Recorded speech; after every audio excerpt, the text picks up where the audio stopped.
देखिए, कम्युनिकेशन के मामले में कैबिनेट सब कमेटी की बैठक हुई है और कैबिनेट सब कमेटी ने कुछ रिकमेंडेशंस की है और कम्युनिकेशन के मामले में उनका कहना है कि सरकारी कर्मचारी जो 40% हमको पेंशन एडवांस देते हैं उस पर भी हमें विचार करना चाहिए।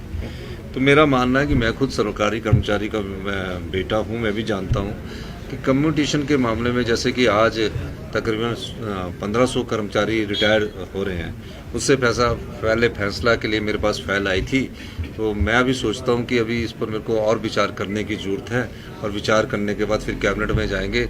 लेकिन जो आज कर्मचारी हमारे रिटायर हो रहे हैं, हम चाहते हैं कि उनको पूरा कम्पनसेशन मिले, क्योंकि कम्पनसेशन एक इस प्रकार का धन है कि जब वो रिटायर होता है 30-35 साल के बाद सरकारी कर्मचारी या अधिकारी, तो उसने कुछ बचाया नहीं होता, तो अपने घर में जाकर उसका मकान बनाता है, बिल्डिंग बनाता है, उस पर पैसा खर्च करता है और उसके बाद वो अपना बुढ़ापा का जीवन यापन ठीक करता है। तो बड़ी वित्तीय स्थिति ठीक नहीं है, लेकिन हमें सरकारी कर्मचारी और अधिकारियों की इस विषय पर विचार करने के लिए थोड़ा अभी समय चाहिए। लेकिन मैं कम्युनिकेशंस की जहाँ तक बात है, जो कैबिनेट सब कमेटी ने चर्चा की, उस पर आगे कैबिनेट में चर्चा की जाएगी। लेकिन आज जो भी रिटायर हो रहे हैं उनकी कम्युनिकेशन नहीं काटी जाएगी, उन्हें पूरी कम्युनिकेशन दी जाएगी है।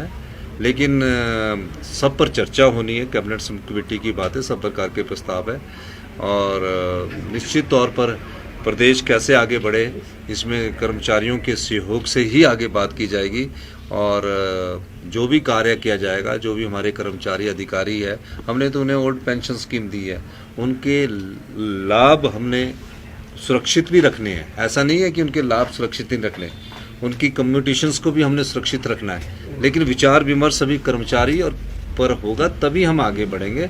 इस दृष्टि से हमारा सोच बनती है और मेरा ये मानना है कि अगर रिटायरमेंट की भी एज बढ़ानी पड़ेगी तो वो भी कैबिनेट में चर्चा होगी।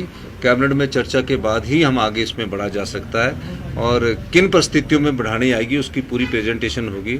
लेकिन दूसरी तरफ हमें रोजगार के साधन भी उपलब्ध करवाने हैं, युवाओं को भी ध्यान में रखना है। तो अभी इसमें कोई फैसला नहीं हुआ है, जो सब कमेटी ने फैसला किया, अभी कोई मैंने फैसला नहीं किया है।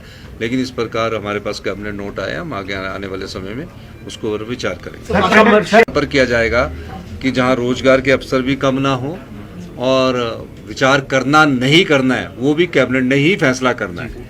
तो अभी राष्ट्रपति दौरा फाइनल हो गया सर। गोयल मोटर्स नेटवर्क की सोलन और शिमला स्थित नेक्सा शोरूम में पाई इंडिया की सबसे पसंदीदा गाड़ियों पर खास ऑफर। इग्निस, बिलेनो, फ्रॉन्स, जिम्नी और ग्रैंड विटारा जैसी शानदार गाड़ियों को खरीदने का साल का सबसे बेहतर वक्त। नेक्सा का खास ब्लैक एडिशन उपलब्ध है।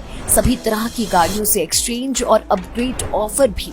तो देर किस बात की, आज ही सोलन या शिमला में गोयल मोटर्स के नेक्सा शोरूम में पधारे और पाएं कार खरीदारी का एक कभी ना भूलने वाला सुखद अनुभव।